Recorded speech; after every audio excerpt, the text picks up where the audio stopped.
Well, the attacks and the rise of Islamist extremism in France has left the country soul-searching over its much-valued secularism. Let's discuss this now with Professor Ahmet T. Kuru from the University of California in San Diego. An important trial, as we just heard in that report. This attack, of course, followed the Charlie Hebdo attack, and then we had Nice and others. What has it done, though, for the sense of secularism in France, and what part has that played in all of this, do you think? So I'm a political scientist making comparison, and the best way of making sense of secularism in France and the terrorist attacks, how to respond, is to make a comparison with my country, United States. And we are now approaching 20th year anniversary of September 11. And very similar questions asked here and there. And I think after a few years, United States really focused on universal citizenship and not discriminating against Muslim citizens. And in the last 20 years, there has been major steps forward in the United States for the integration of Muslim minority into mainstream. But in France, with the laïcité, there has been too much emphasis on singling out Muslim minority and passing laws to restrict Islam's public visibility.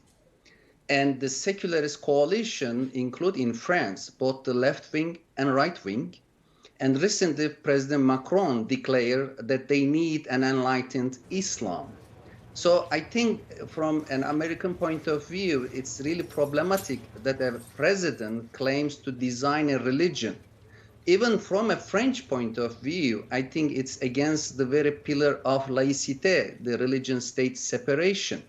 So in this regard, I'm not, of course, romanticizing American policies that U.S. invasion of Iraq and Afghanistan have been severely criticized here in the U.S.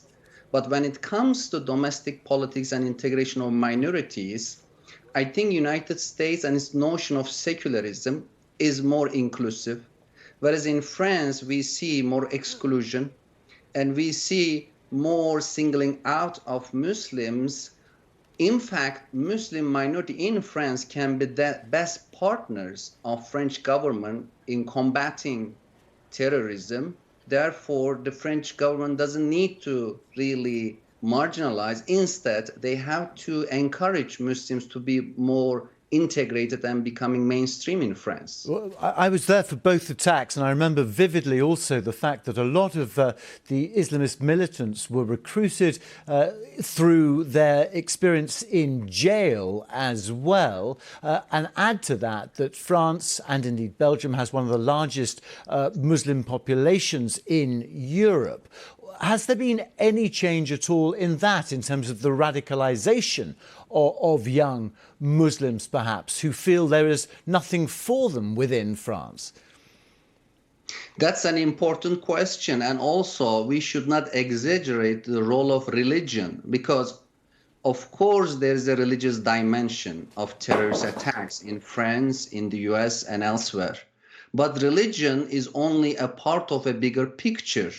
We should not forget the importance of economic and social problems, particularly the socioeconomic marginalization of minorities throughout the world, and especially Western Europe and French case. We see the problems of unemployment, alienation, and marginalization of Muslim youth that may encourage their radicalization.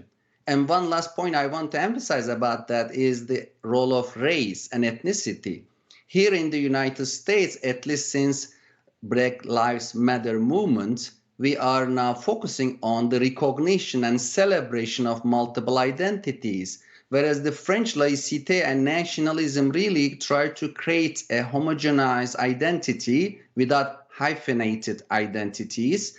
And the role of race seems to be ignored, despite the fact that most Muslims in France are either immigrants from Africa or their descendants. Therefore, they are non-white people. Then the race and ethnicity and discrimination should be also taken as part of the problem and take as part of the solution.